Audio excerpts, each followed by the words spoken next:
Welcome back to some more Create Integrated.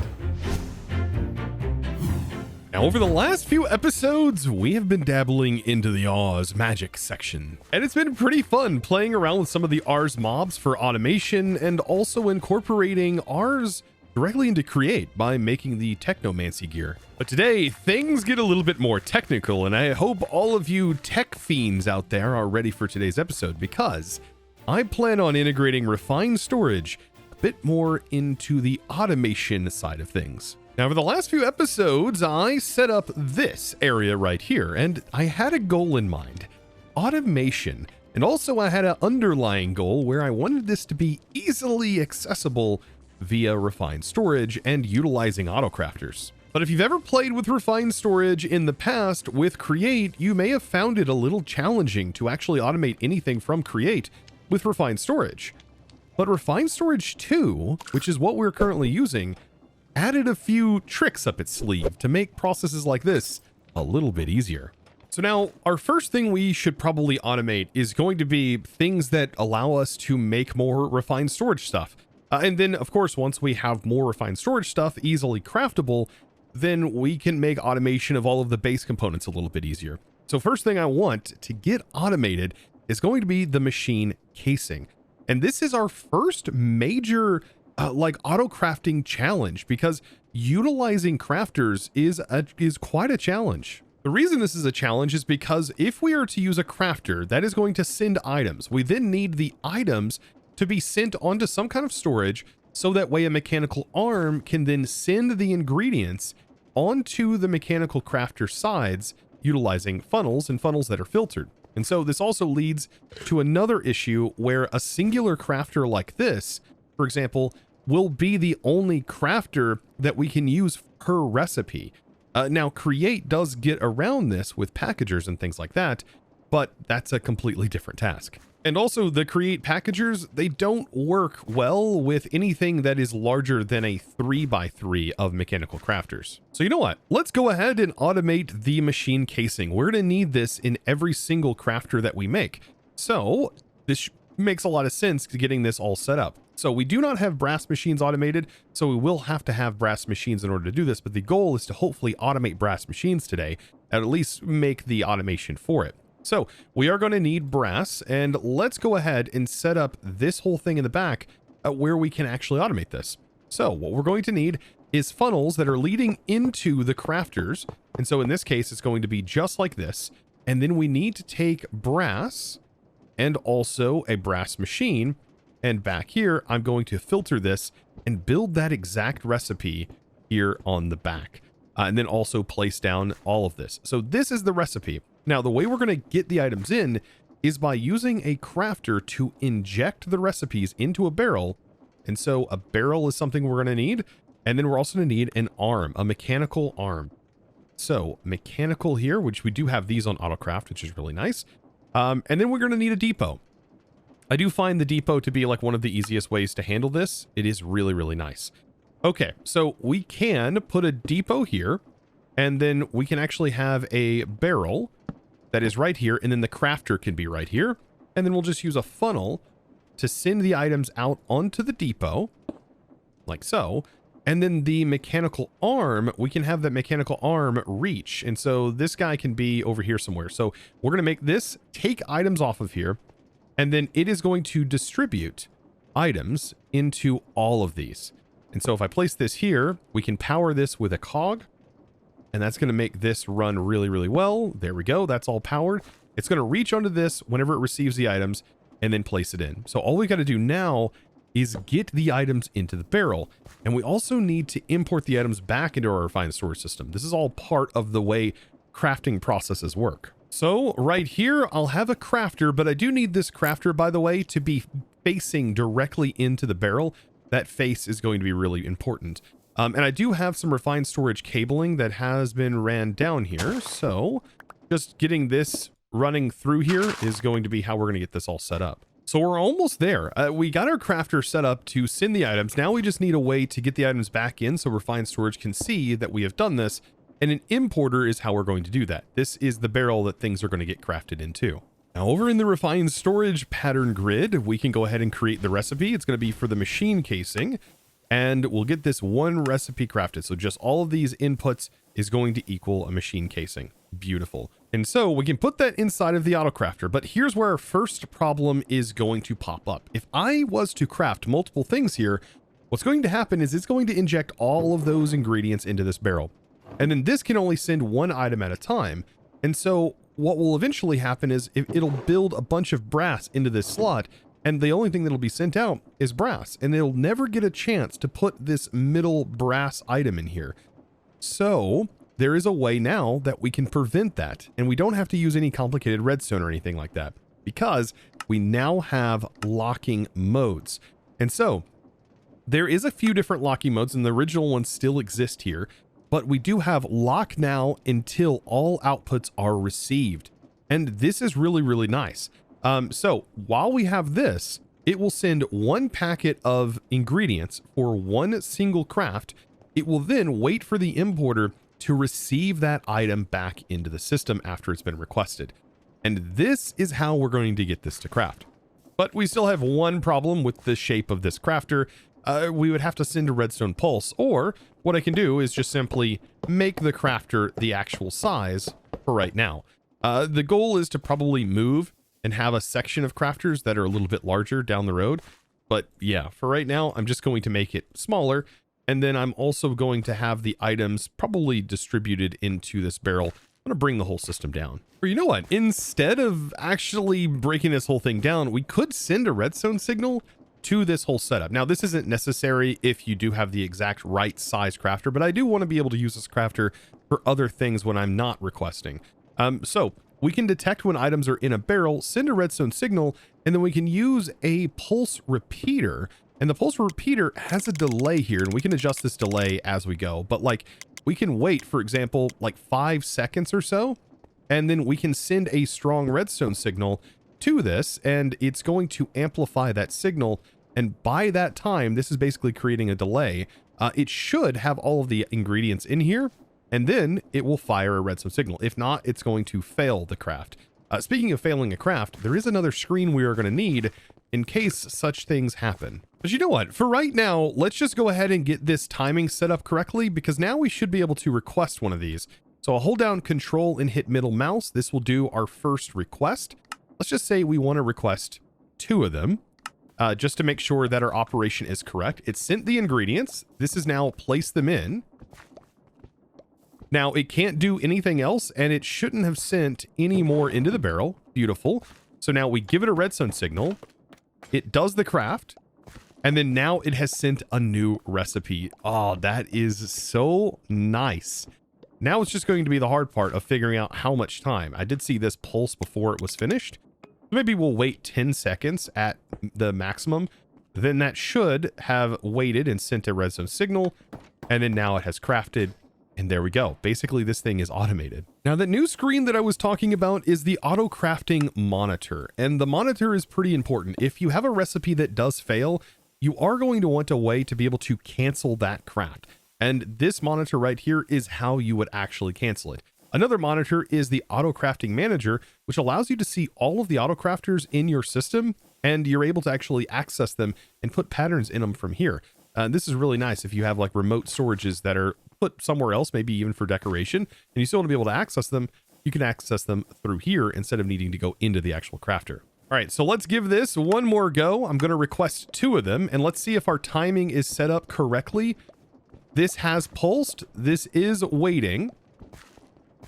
And then that 10 seconds has gone by, and there it goes. It fired that redstone signal.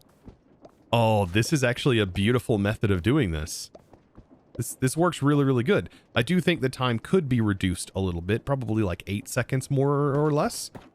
But this is not bad at all. Now, with a single recipe for the mechanical crafter out of the way, there are some other things that we are going to want to set up crafting for. For example, say I want to make andesite alloy, right? Or any alloy. Well, I'm going to want to process up here. But first, I'm going to need access in my refined storage system to all of these ingredients. And we can do that by just simply tapping into our storage controller here, which is going to show that we have all of these ingredients in our inventory, including all of these nuggets, which we can use then for some very nice automation. So let's go ahead and now craft something from refined storage that is called an external storage. This is going to give me access to all of this in here by simply placing this on. Now we can also set some priorities here, which I think are going to be kind of important. I usually like to make sure that this is a higher priority than everything else. So it's going to pull out of here first and also send back into here first. But we shouldn't have to worry about anything being pulled out and going back into this. That's really random, simply because these are all locked. So we do have all of our drawers locked. But now all of this should show up inside of here, including how much iron we actually have stored. Another place I would like to get some taps on is probably some stuff over here, but we'll worry about that here in a second. Now, I know I said here in a minute, but actually we probably want access to this right away.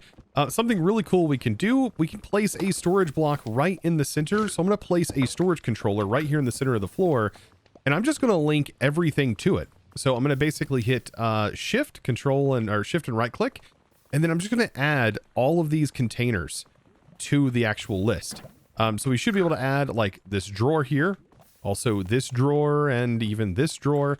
All of these individual barrels should be able to be easily added. I think the storage, yes, we have to add only one side of a storage. And so it only lets me add one side. So you have to figure out which side that is. But yeah, if it has a range of about 16 blocks, which does reach quite a distance over here. Now that I've got all of these items in, this is where I'm going to run my refined storage over here and also hook up another storage. Now I will say this external storage is going to be configured a little bit differently. So I do want this still to be a high priority. So we can actually set this to a higher priority than the other side. So we'll go ahead and set that to be a really high priority, but I actually only want this to be extract only. I don't ever want inventory to be sent from a refined storage into this setup. So we make sure we put that in extract only, and we don't have to worry about our inventories ever getting clogged up or switched around or broken in some weird way. And that's for good reason, because of the way we're handling our storage here. These are in more or less like normal storages, and the way that this functions, yeah, it could easily accidentally get something put in it that blocks the storage up. So now with access to that andesite right here that we do produce, and we also have access to our iron, we should now be able to request craft like andesite alloy. I think that's going to be one of our first like easy to do things. And so what I want is I want my crafter facing directly into the basin. And this is where this thing gets crazy powerful. So just like we did before, we want to make sure to set this into lock until outputs are received. And then right over here, this is going to be our receiving input. And so we'll just take our importer, place that on, get a cable that connects to it. And that is just about ready to go. So now all we have to do is we have to create a recipe for making andesite alloy. And this thing right here is ready to go. Now, making this andesite alloy, we are going the cheap route, not the crafting route, even though we could do this. I'm going to go this route right here, where it just sends one andesite, one iron nugget to be able to make it, and it makes one. So here we go. We could actually increase the amount, though, for this recipe if we really wanted to. And to do this, we should be able to click here to configure the amount. So it says click, and you can do that. And if you do change this, make sure your outputs stay consistent as well. Now, the problem is if we set the iron nuggets to 9, and if we have a compactor, it could potentially compact the recipe. So we got to keep that in mind. We're using a mixer here, so it can do shapeless crafts. So we just also want to make sure that there's no like shapeless mixing recipe that is going to kind of get in the way here that utilizes nuggets. And it doesn't look like we're going to have any of those problems. So we could set this to 16. So that'll be 16. Then we also send 16 andesite. I don't know if there's any shapeless mixing recipes for andesite. Hopefully that doesn't also get in the way. These are issues that you could encounter, and it doesn't look like there is any. You can just kind of see here, this is the shapeless recipes, nothing in the way. And then I'm going to set this to 16 as well. So this will do a batch of 16 at a time, and it'll just make crafting this a bit faster. But it shouldn't send any more than 16 based on the way we configured this whole setup. I think I can jump up here, right? It's crazy being able to jump that high. But yes, this is our processing recipe now. It makes 16 at a time, and we can go ahead and test this. We'll start the recipe. If we hit 1, it is going to request a batch of 16. So let's just request 32. by default and see how that functions. Does that immediately insert from the autocrafter into here? Ooh, if it doesn't, this actually changes a lot. I would have assumed that the crafter could inject the recipes directly into the basin, but it doesn't seem to. So with this, my entire logic changes. By the way, this right here, we want to cancel all. This is why you make that monitor in case a crafting recipe like this breaks. I mean, we can try the single one and see if it works. So the single crafting recipe also does not auto inject into the basin. Fear not though, I do have another alternative that should work, as we can do something pretty janky like this. So we can have a barrel or some sort of inventory that the crafter can send the ingredients to, and then we use a funnel to send it into the basin from the top.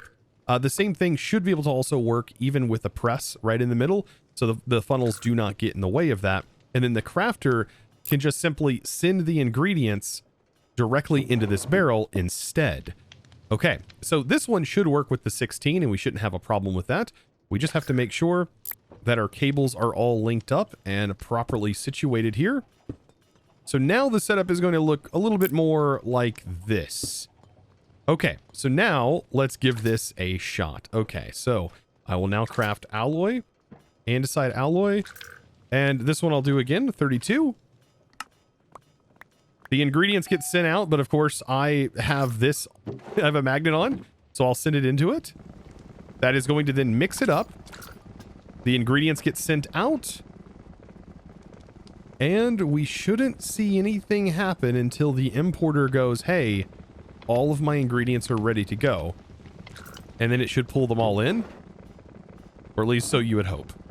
That's the goal. I do want to make sure this all functions. This is like some very interesting... That's the thing with create and refine storage. It has always been interesting automating. I think I put an importer on here, correct? I did. Is this a special... Anything wrong with this importer? It has a stack upgrade. Ignore. Block list. No. Oh, I accidentally connected this, oddly enough, to this instead of a cable. Yeah, that would definitely change everything. And that should complete it. Stack upgrade. I think stack upgrades are definitely necessary. And it's going to make that a lot faster. There it goes. And now it's completed. Now, what about recipes that require, like, heating? There's a lot of pressed recipes and mixing recipes that also require heating. Well, because we have refined storage here, I mean, I'll just drag some cables through here. This will also allow me to remove the importer from where it currently exists. So I'll take the importer out here, making this a little bit cleaner of a setup, and then put the importer on this side instead. So we'll have the importer here. We can also put that stack upgrade in here. And then right here, we'll use an exporter. So I'll need a exporter that is going to utilize a straw to keep this constantly heated. And the cool thing is recipes that don't necessarily require heating will still process even if it is heated. So we have our straw ready to go. I have my exporter down here, and then we just need to say, hey, keep lava in stock in here, and that will keep this heated. Oh, we need to basically do the same thing for this basin. Now, some good recipes to set up for our other setup is going to be like quartz enriched iron. Like, this is going to be a pretty important one, so we can make a pattern for that. And also, we do need quartz enriched copper. Like, these are all things that can go inside of our automated press. So you know what? Let's make some quartz enriched copper here. Let's just say I want to make like 30 for right now.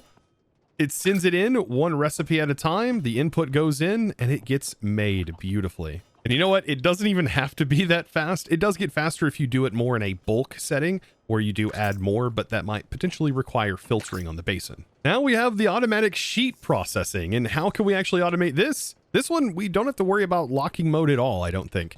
So we should be just fine. This one, I am going to put the stack upgrade in because I think this is going to be 4 items at a time. It's just going to make it a little bit faster at importing those ingredients. Actually, the import it probably should happen in this barrel. There we go. Perfect. So this one is now set up.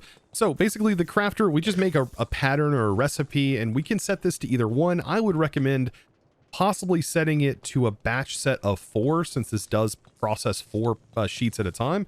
So that way the crafter will inject 4 recipes at a time to split up. But you know what? Because of how create works, you know what? It might be better if we set this to 16, for example.